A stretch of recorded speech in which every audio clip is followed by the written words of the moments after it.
ಸರಿ, ಹಾಗಾದ್ರೆ ಹಾಲೊಟ್ಟಿಗೆ ಯಾವ್ದೆಲ್ಲ ಆಹಾರ ಸೇವನೆ ಮಾಡಬಹುದು? ಹೇಗೆ ಹಾಲಾಗಿ ಒಟ್ಟಿಗೆ ತಿನ್ನಬಾರ್ದು ಅಂತ ಹೇಳಿದಲ್ಲ, ಹಾಲು ಜೊತೆಗೆ ಶಾಸ್ತ್ರದಲ್ಲಿ ಯೋಗರತ್ನಾಕರದಲ್ಲಿ ಆಚಾರ್ಯ ಹೇಳ್ತಾರೆ, ಗೋಸ್ತನಿ ಮಾಕ್ಷಿಕಂ ಘೃತಂ ನವನೀತಂ ಶೃಂಗವೇರಂ ಪಿಪ್ಪಲಿ ಮರಿಚಾನಿಚ. ಗೋಸ್ತನಿ ತಗೊಳ್ಬಹುದು. ಗೋಸ್ತನಿ ಅಂತ ಹೇಳಿದ್ರೆ ಲಾಂಗ್ ದೊಡ್ಡ ಸೈಜ್ ಅದು ಒಣ ದ್ರಾಕ್ಷೆ ಬರ್ತದೆ. ಈ ನಾರ್ಮಲ್ ಇದು ಗೋಲ್ಡನ್ ಕಲರ್ ಒಣ ದ್ರಾಕ್ಷೆ ನಡೆಯಲ್ಲ.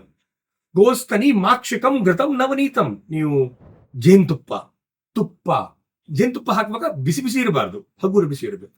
ಮತ್ತೆ ತುಪ್ಪ, ಆಮೇಲೆ ನವನೀತ್ ಬೆಣ್ಣೆ, ಶೃಂಗವೇರ ಪಿಪ್ಪಲಿ ಮರೀಚೆ. ಅದ್ರ ತ್ರಿಕಟು ತುಂಬಾ ಒಳ್ಳೆಯದು. ಏನೇನದು?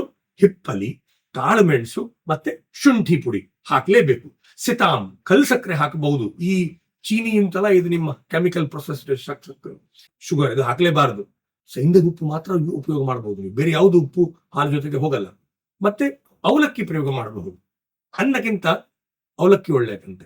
ಪಟೋಲಂ, ಒಂದೇ ಪರ್ವಲ್ಕಾಯಿ ಬರುತ್ತೆಲ್ಲ ತರಕಾರಿ, ಅದು ಒಂದು ತರಕಾರಿ ಮಾತ್ರ ತಗೊಳ್ಬಹುದು. ಬೇರೆ ಯಾವುದು ತರಕಾರಿ, ಮೀನ, ಮಾಂಸ ಹಾಲು ಜೊತೆಗೆ ಆಗುವುದಿಲ್ಲ. ಹೇಳ್ತಾರೆ ಮೀನು ಮತ್ತೆ ಮಾಂಸಕ್ಕೆ ಮಾತ್ರ ಹಾಲು ಬೇಡ, ತರಕಾರಿಗೂ ಸಹ ಇಲ್ಲ. ಆಮೇಲೆ ನೀವು ಅಭಯ ತ್ರಿಫಲಾದಲ್ಲಿ ಎರಡು, ಒಂದು ನೆಲ್ಲಿಕಾಯಿ ಮತ್ತೆ ಹರಿತಕಿ, ಇದು ಎರಡು ಪ್ರಯೋಗ ಆಗ್ತದೆ. ನೀವು ಕ್ಷೀರ ಸಹ ಶಸ್ಯಂತೆ ಅಂತೆ, ಇದು ಕ್ಷೀರ ಜೊತೆಗೆ ಅದ್ಭುತವಾದ ಮಿಶ್ರಂತೆ ಶಾಸ್ತ್ರದಲ್ಲಿ ಆಚಾರ್ಯ ಯೋಗರತ್ನಾಕರದಲ್ಲಿ ಹೇಳಿದ್ದಾರೆ.